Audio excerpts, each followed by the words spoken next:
Mic is on. Mic check. Lighting. Brilliant.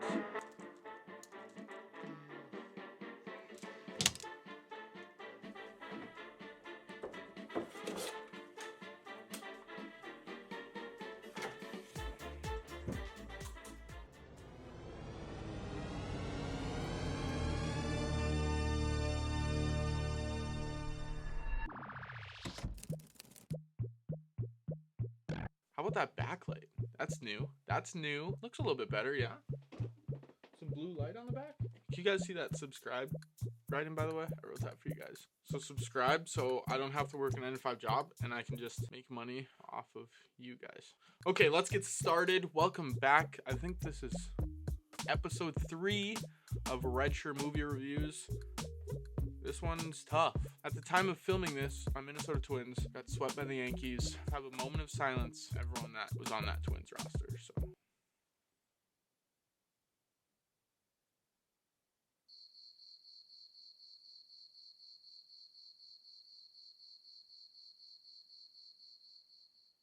Okay, I think that's better now. This isn't even my jersey. This is my cousin's jersey. It's Justin Morneau, Twins killer. Kyle Gibson, Twins killer. Enough of that. So let's actually get into the show. Is this a show now? This is a show. I mean, this is gonna be 3 weeks in a row. Hopefully you guys like the first 2. If this is your guys' first time here, basically the whole show Red Shirt Movie Reviews is where I review a movie that I watch while wearing a red shirt. Now, episode 1, we covered the movie yesterday. Episode 2, which was last week, we covered Spider-Man Far Away From Home. Hopefully you guys have seen those 2. If you haven't, that's unfortunate. I'd like you guys to go watch those. So far, we're on a good roll for this movie review show. We picked 2 good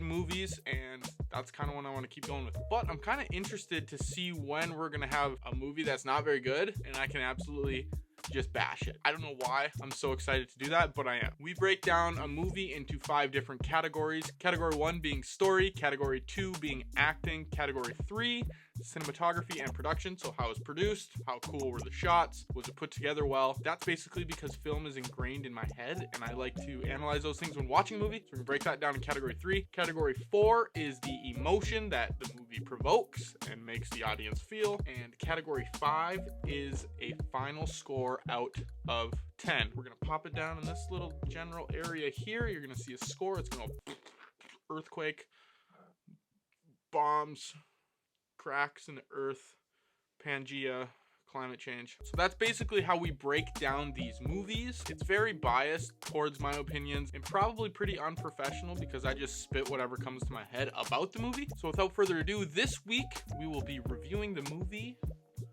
Good Boys.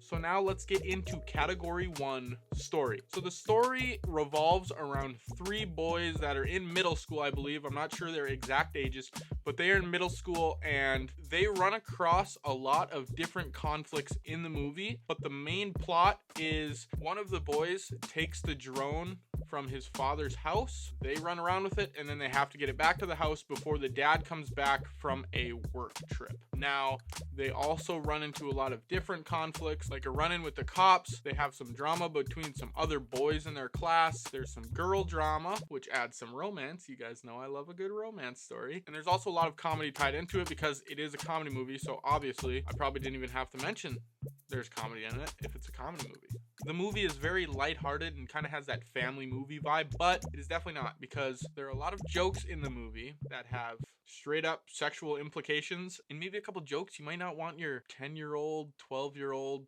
14-year-old kid hearing. So keep that in mind if you are deciding to go to this movie and you're thinking about bringing your kids along.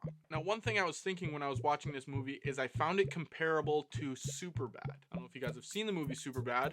It's a classic. Now in Superbad, the kids are a little bit older. I think they're in high school, but their motive is basically the same. They want to get to this party to hang out with some chicks and get some beers, and they have run-ins with the cops and so on and so forth. There's beef between friends. So it's basically the same premise, just younger kids. Let's move on to category number 2, acting. Now, the only thing I noticed about the acting in this movie is that I didn't know any of the actors, except in the first scene was Will Forte.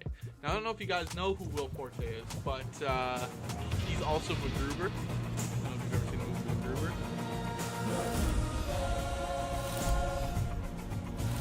Making life-saving inventions out of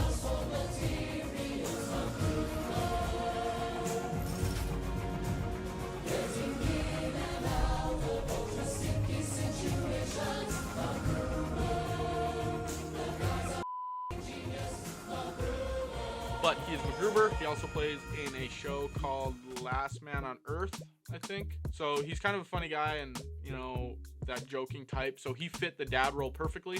That was the only actor I knew in the movie. Other than that, I didn't know any of the actors.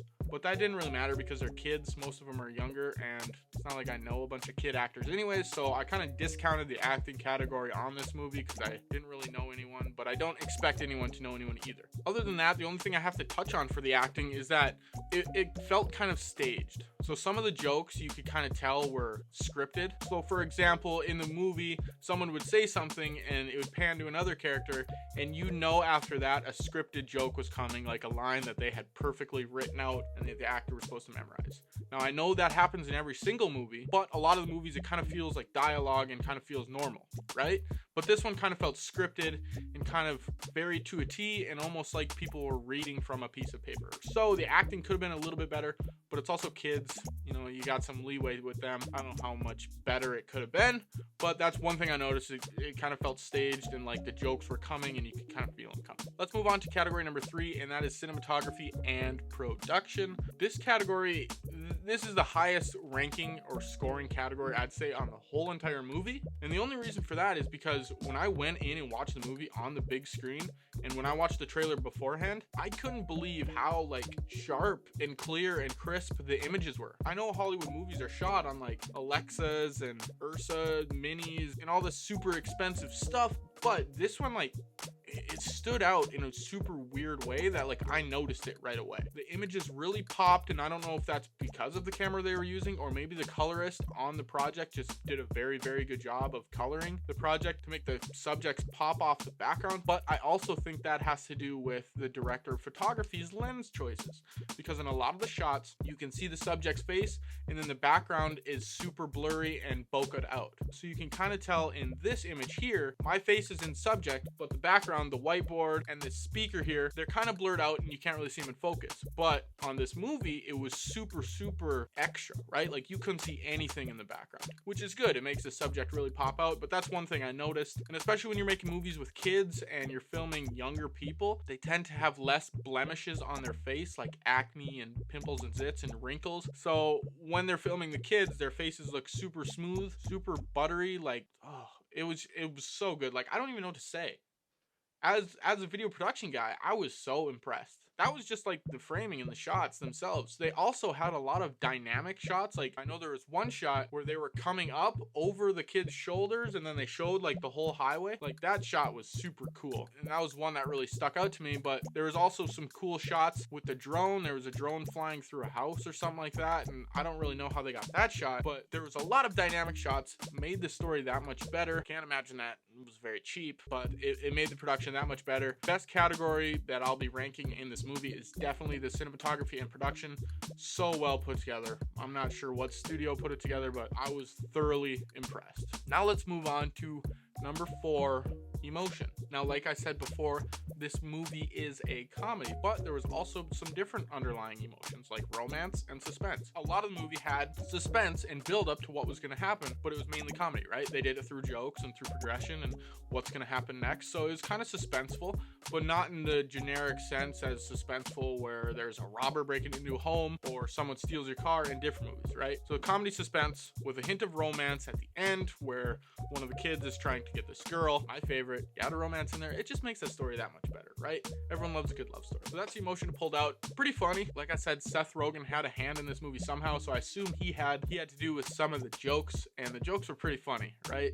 And I don't want to be super childish, but like the sexual jokes and stuff like that when the kids were saying them made them that much funnier, right? Like they didn't really know what they were talking about, so when they said it, it just sounded funny, and I really liked that part, and apparently the movie theater did too, because everyone was laughing. Now let's go into category number 5, a final score. My reactions, my final thoughts if I'd watch it again. If I had to watch this movie again, I probably wouldn't watch this movie again myself. It was funny, but it wasn't anything. I didn't leave the movie theater thinking, wow, I really want to watch that again, right? It was kind of just like, wow, that was a good laugh. I enjoyed my 2 hours in the movie theater and it was good, but I'm not going to put it on the list of, you know, We're the Millers, Superbad, Happy Gilmore, Dumb and Dumber. I'm not going to put it in that category of like movies I'd watch whenever they're on TV, but it was pretty funny. I would could recommend it, I'm gonna recommend it to you guys to go watch. And if I had to give it a final score, I'd probably say it's a 7.77. Yeah, that sounds good. That sounds good. 7.77. Straight 7s across the board. It was funny. It wasn't an 8. I couldn't give it an 8. I couldn't get it there. 7 is average. I was going to maybe give it a high 6, but, you know, it was better than that. The jokes were funny enough to get it to that 7 ranking. So if you decide to watch this movie... I hope that was in frame. I set my hand down. Pen went flying. Anyways, if you decide to watch this movie, I hope you have a good laugh. Remember not to bring your kids because it might be a little bit inappropriate. And that's all I got for this movie. That was good. That was good. If you like this video, hit like. If you want to see more of these videos of my face beautifully lit by this light, hit subscribe. And if you have anything to say about this review, leave a comment. Tell me your favorite part down below. Leave a little time code. Say, I really liked the part when you talked about how awesome the cinematography was. Or I really like that part when you talked about how the Twins lost because I'm a Yankees fan. In that case, if you are a Yankees fan, don't subscribe to my channel. I don't want you here. But that's all I got for you guys. I will see you next week.